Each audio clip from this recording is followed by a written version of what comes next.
My creepy husband wouldn't stop laying his hands on me and let our son do the same, so I decided to run away from home and it changed my life forever. I, 35F, have a son, 18M, and a husband, 45M, who I'm attempting to divorce. I met my husband when I was 16 at the church in my hometown. At 17, he invited me over, and I don't remember it well, but we ended up spending the night together. I was supposed to be cleaning his house for some extra pocket change but ended up pregnant. I still can't remember everything that happened, but when my parents found out, they confronted him and made me marry him. I had my son not much longer after that. My husband's a brute. He was always mean to me. I tried my best to make him happy. I'd cook his favorite foods, clean the house extra nice, and do childcare work to make a few dollars to buy him a treat or two. But if I made one mistake he didn't like, he'd lay his hands on me. I used to cry to my father about it, but he'd tell me it's my punishment for having premarital intimacy. I'd ask my father what my husband's punishment was, and he'd say, his punishment is having to settle for you. I don't think I ever recovered from that. Before anyone asks about my mother has always been kind of out of it. She's been on medication since I was a child,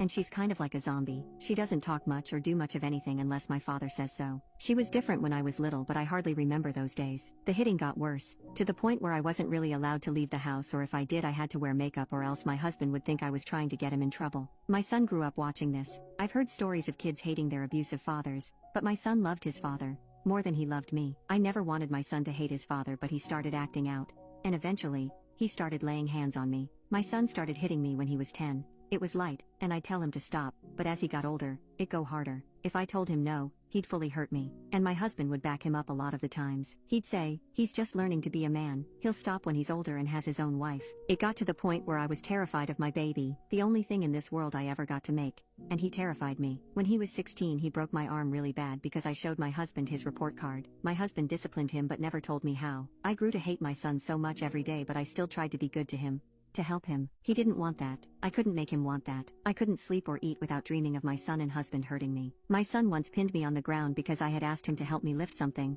I'm frail so I can't lift much. When he pinned me he hit me a lot and I could feel it. Hurting me made him feel good. He saved me for a few seconds and then he started screaming at me saying it was all my fault and locked himself in his room. I didn't tell my husband.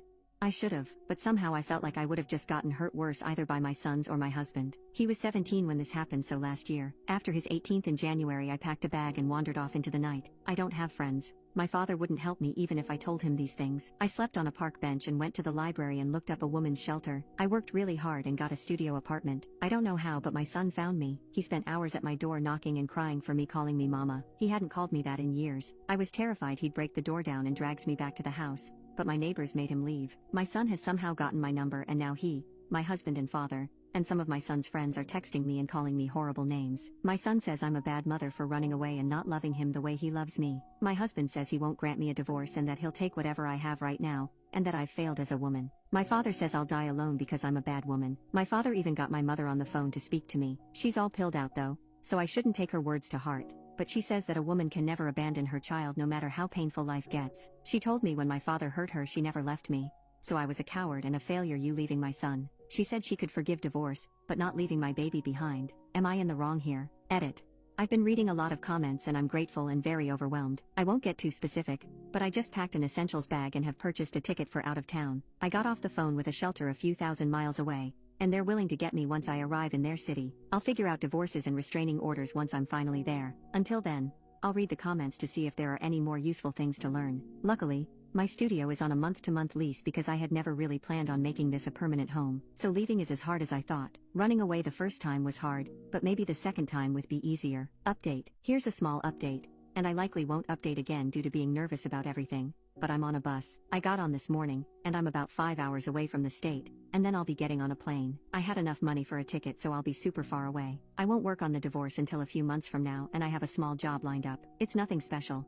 Just a 12-hour fast food gig. I'm grateful for all the advice. My old landlord was sorry to see me go, but I paid off this month's rent, and told him he could sell the little bit of furniture I had. He said he'd give me half of that money once it's all sold. He's very kind. A little scary looking, but when I spoke to him over the phone after I had left, he was very understanding. Thank you all for everything, and I'm sorry, but this is the last thing anyone will hear from me unless I work up the nerve to update again. You are all incredibly wonderful and special people to me.